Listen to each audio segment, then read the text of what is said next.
இன்னைக்கு India New Zealand மேட்சை பொறுத்த வரைக்கும் வந்துட்டு நியூசிலாந்து ஜெயிக்கிறதுக்கு நிறைய சான்சஸ் இருக்கு. ஏன்னா அவங்க டீம் வந்துட்டு ஃபார்ம்ல இப்போ வில்லியம்சன் அப்புறம் சாண்டர் கேப்டன்சி இப்போ நல்லா பண்ணிட்டு இருக்கான். இப்போ நல்ல ஃபார்ம்ல வந்துட்டு இருக்காங்க. ஓப்பனிங் ரச்சின் ரவீந்திரா அவங்க எல்லாம் சூப்பரா பண்ணிட்டு இருக்காங்க. இந்தியா பொறுத்த வரைக்கும் அதே மாதிரி நம்மளும் ஸ்ட்ராங் தான். ஆனா இந்தியா ஜெயிக்கிறதுக்கு நிறைய சான்சஸ் இருக்கு. ஏன்னா நம்ம ஸ்டாட்ஸை பொறுத்த வரைக்கும் இந்தியா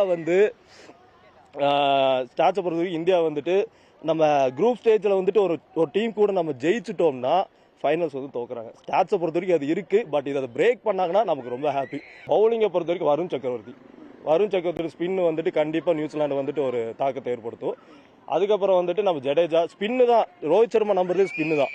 அவர் எடுத்துட்டு போற வந்துட்டு ஒரே ஒரு பவுலர் ஷமி மட்டும் தான். அதுக்கப்புறம் பாத்தீங்கன்னா ஹார்திக் பாண்டியா, மற்ற எல்லாமே ஸ்பின்னு தான். அந்த ஸ்பின்னை வச்சு தான் அவர் யோசிக்கிறாரு.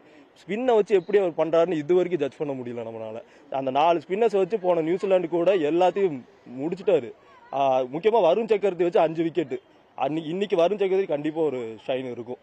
அதுக்கப்புறம் பாத்தீங்கன்னா ஜடேஜா, ஹார்திக் பாண்டியா சொல்ல மறந்துட்டேன். ஹார்திக் பாண்டியா அவர் ஒரு 3 6 அடிச்சு அவர் கண்டிப்பா மேட்சை திருப்புற ஒரு ஸ்டைல் அவர்கிட்ட இருக்கு. அவரு கண்டிப்பா ஒரு ஷைன் இருக்கும். கண்டிப்பாக எதிர்பார்ப்பு பெட்டராக இருக்கும். ஏன்னா ரெண்டுமே சாதாரண டீம் கிடையாது, இந்தியாவாகட்டும் நியூசிலாந்து ஆகட்டும்.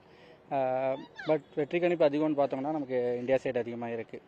இந்தியாவில் கண்டிப்பாக கோலி அகைன் ஒரு செஞ்சுரி அடிக்கிறதுக்கு ஒரு சான்சஸ் நிறையா இருக்குது. தென் அது போக மிடில் ஆர்டர் பேட்ஸ்மேன்ஸ் எல்லாமே ஸ்ட்ராங்காக இருக்காங்க.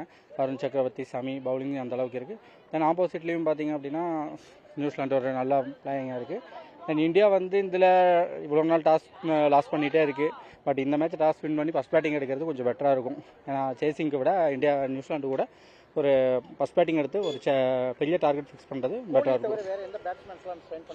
கோலியை தவிர வேறு எந்த பேட்ஸ்மேன் ஸ்ட்ரெயின் பண்ணுவாங்க அப்படின்னா இந்த டைம் ரோஹித் சர்மா ஓப்பனிங்கில் நல்லா ஒரு ஷாட் எதிர்பார்க்கலாம். தென் அது போக மிடில் ஆர்டர் எடுத்தோம் அப்படின்னா ஸ்ரேயஸ் ஐயர் ஒரு பேட்டிங் நல்லா நம்ம எதிர்பார்க்கலாம்.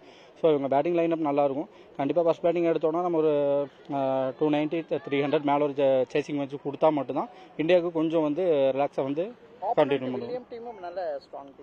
ஆப்போசிட் கண்டிப்பாக நல்ல டீம் தான் இருக்குது, நல்ல டீம் இருக்குது. பட் அவங்களது என்ன அப்படின்னா மிடில் ஒரு சில பேட்ஸ்மேன் மட்டும் மிக்ஸில் அவங்க அந்த மட்டும் கொஞ்சம் அந்த ஒரு ஃபார்ம் இல்லை. நமக்கு வந்து அந்த top opening batsman Rachin Ravindra and Kane Williamson, so அந்த விக்கெட். தென் அதுக்கப்புறம் ஒரு கிளின் பிளப்ஸ் அந்த மாதிரி ஒரு பேட்ஸ்மேனை மட்டும் நம்ம எப்படிங்கிறது கொஞ்சம் பார்த்துட்டோம் அப்படின்னா இந்தியாவோட சான்சஸ் நிறையாவே இருக்குது. தென் இது வந்து நம்ம 2019 ஒரு தோல்விக்கு அப்புறம் வந்து இது ஒரு ரிவெஞ்ச் எடுக்கிறதுக்கு ஒரு வாய்ப்புகள் நிறையாவே இருக்குது.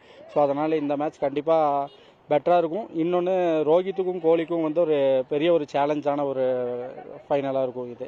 ஏன்னா எல்லாருமே வந்து ரோஹித்தோட ரிட்டையர்மெண்ட் அந்த மாதிரி எதிர்பார்க்குறாங்க. பட் ரிட்டையர்மெண்ட் இல்லாமல் ஒரு கப்பு எடுக்கிறதுக்கு ஒரு சான்சஸ் வந்து இந்தியா கையில் தான் நிறையா இருக்குது. இந்தியா நியூசிலாந்து மேட்ச் சொல்ல போனால் 2 பேருமே ஈக்குவலாக தான் இருக்கிறாங்க, ஈக்குவல் பவரில் தான் இருக்கிறாங்க. மேபி ஒரு அட்வான்டேஜ் இந்தியாவுக்கு வாய்ப்பு இருக்குது. ஏன்னா ஒரே கிரவுண்டில் ஆடுறோம், 4 நல்ல ஸ்பின்னராக வச்சுருக்கிறோம். மேபி இந்தியாவுக்கு தான் சான்ஸு. வருண் சக்கரவர்த்தி இம்பாக்டாக இருப்பார், விராட் கோலி கண்டிப்பாக இருப்பார், ப்ளஸ் ஸ்ரேயஸ் ஐயர், கில்லு கண்டிப்பாக அடிப்பார் நம்பிக்கை இருக்குது. ஏன்னா 2 மேட்ச் ஃபெயிலியர் ஆகிட்டாரு. அதனால் இன்னைக்கு கில்லு கொஞ்சம் ப்ளே பண்ணுறதுக்கு வாய்ப்பு இருக்குது. வில்லியம்சன் இன்னைக்கு அடிப்பார், பட்டு வின் பண்ணுவாங்களான்னு கொஞ்சம் டவுட்டு தான். ஆனால் வில்லியம்சன் சாண்ட்னர் கொஞ்சம் டஃப் கொடுக்க தான் செய்வாங்க. சாண்ட்னர் கேப்டன்சி நல்லா தான் இருக்குது. மேபி 2மே டஃபஸ்ட் தான், 50-50 இருக்குது. ஆனால் இன்றைக்கி யார் நல்லா ப்ளே பண்ணுறாங்களோ அவங்க சைடு தான் போகும்.